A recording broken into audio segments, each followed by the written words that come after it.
Last week, Time magazine revealed its Athlete of the Year, and the choice was Caitlin Clark. Now, I thought the honor was well-deserved. When you look at this year, few, if any, athletes have had the impact that she's had on women's basketball, really on any sport, at both the college and the professional level.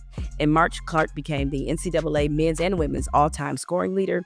A couple months later, her Iowa team met undefeated South Carolina in the national championship. And while South Carolina won the title, that game averaged 18.4 million viewers. And for the first time in history, the women's national championship game had more viewers than the men. That game also averaged more viewers than any of the NBA Finals games between the Boston Celtics and Dallas Mavericks. In the WNBA, Clark won Rookie of the Year, and her Indiana Fever team made the playoffs for the first time since 2016.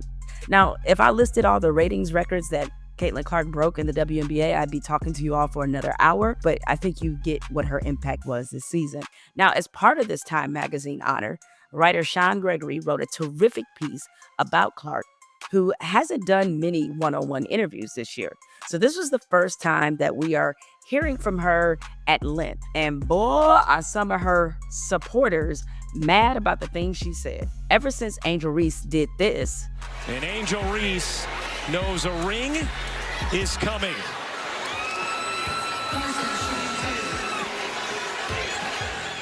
Race has been part of the conversation whether we like it or not. At that moment in the national championship game between LSU and Iowa, racial battle lines were drawn. Caitlin Clark was certainly a popular player before that national championship, but her popularity exploded among a certain group. And let's just say it was a group of folks that could not stand the sight of a black woman talking trash in this manner to a heralded white player, even though that same white player had done the same gesture in a basketball game before. Now, as Clark's popularity continued to explode, those of us with common sense and good observational skills could see the truth. While the majority of people root for Clark because she's a generational talent, there was another loud contingent in the room that saw Clark's success as an opportunity to let off some steam about how they really felt about Black women. That loud contingent is now big mad because it turns out that Caitlin Clark isn't nearly as hateful and unaware as they wanted her to be. In the Time magazine piece, Clark made it clear that she found the racist, misogynistic attacks and homophobic narratives to be upsetting and gross. Those were her exact words. But here's the quote that really pissed off her so-called fans. I want to say I've earned every single thing, but as a white person, there is privilege. A lot of those players in the league that have been really good have been Black players. The league has kind of been built on them. The more we can appreciate that, highlight that, talk about that, and then continue to have brands and companies invest in those players that have made this league incredible, I think it's very important. I have to continue to try to change that. The more we can elevate Black women, that's going to be a beautiful thing. Oh, they was mad, heated, hot as fish grease that Clark not only acknowledged her privilege, but she then committed a deeper internal sin. She had the nerve to publicly acknowledge and appreciate the contributions of other Black women. The same Black women, a lot of her fake fans, again, had that hatred for. From conservative media personality Megyn Kelly, who tweeted, "Look at this. She's on the knee, all but apologizing for being white and getting attention.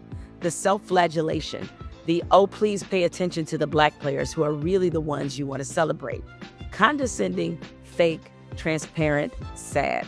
Well, I guess it could be worse. Caitlin Clark could have said she supports Black Santas. In Slate, they have a piece on .com. Santa Claus should not be a white man anymore. And when I saw this headline, I kind of laughed and I said, oh, this is so ridiculous. Yet another person claiming it's racist to have a white Santa, you know? And by the way, for all you kids watching at home, Santa just is white, but this person is just arguing that maybe we should also have a Black Santa. But, you know, Santa is what he is, and just so you know, we're just debating this because someone wrote about a kid. I bet Megyn Kelly ain't even got a black coffee cup in her house, because that's how much she can't stand Black people. Now, Megyn Kelly, though, she wasn't the only one who took a leap off the Caitlin Clark bandwagon because of her comments in Time magazine. Former college swimmer and right-wing darling Riley Gaines came jumping off her grifting top rope to criticize Clark as well. Gaines tweeted, "No one was asking for Caitlin Clark to position herself as a right-wing hero. All she needed to do was remain neutral. She's a phenom who inspires countless young girls to play and achieve, so I still have great admiration for her, but she missed the mark on this one." I knew this moment would unfortunately come for Caitlin Clark, who is probably the most unintentionally controversial athlete in professional sports right now. The moment these fake fans of hers got any indication she didn't support the same clownish shit that they did, they were going to come for her.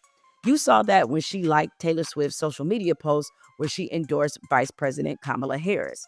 What's hilarious is watching these people twist themselves into knots because in this Time profile, Clark debunked a lot of the false narratives that they pushed. No, she didn't think she was targeted by WNBA players. In fact, if anything, Clark says she realizes that most of the college competition she faced was substandard, and it took her some time to adjust to the WNBA. Professional players and professional coaches, this is no disrespect to college women's basketball, are a lot smarter.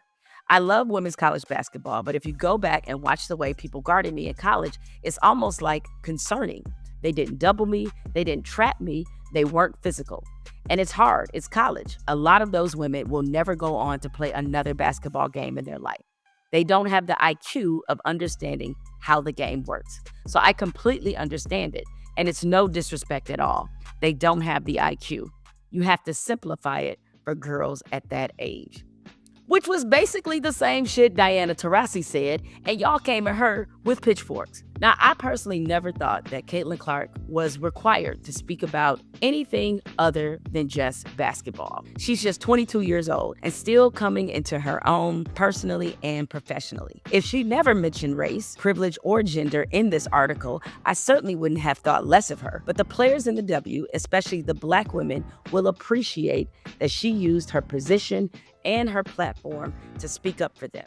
And despite what her defecting fans have said, Caitlin Clark didn't do that because she felt any pressure or because she's been brainwashed by the woke mob. This is a woman who comes off as very sure of herself and is certain about what she stands for. There's always going to be some negativity, and I feel like you have had to answer more questions than anybody about the intersectionality of race and gender and sexuality in sport, because of just who you are and you represent the growth of this thing. And even today, earlier today, Megyn Kelly, she was saying that you were apologizing for your white privilege and the fact that you wanted to uplift Black female athletes and make sure that they were getting the shine, kind of like your pioneers were getting the shine that they deserved. And I just want to know how you feel or how you respond to some of those criticisms when you have to deal with something that it's really not your problem. Like, I feel like it's them looking in a mirror a little bit, but it still comes down on your shoulders. I feel like I always have had really good perspective on everything that's kind of happened in my life, whether that's been good, whether that's been bad. And then obviously coming to the WNBA, like I've said, I feel like I've earned every single thing that's happened to me over the course of my career. But also, I grew up a fan of this league from a very young age. Like, my favorite player was Maya Moore. Like, I know what this league was about. And like I said, like, it's only been around 25 plus years. So I know there's been so many amazing Black women that have been in this league, and continuing to uplift them, I think, is very important. And that's something I'm very aware of. And like I said, like, I try to just be real and authentic and, you know, share my truth. And I think that's very easy for me. Like, I'm very comfortable in my own skin. And that's kind of been how it is my entire life. Yes. Caitlin Clark is standing on who she is. Meanwhile, her critics are standing on some bullshit. I'm Jemele Hill, and I approve this message.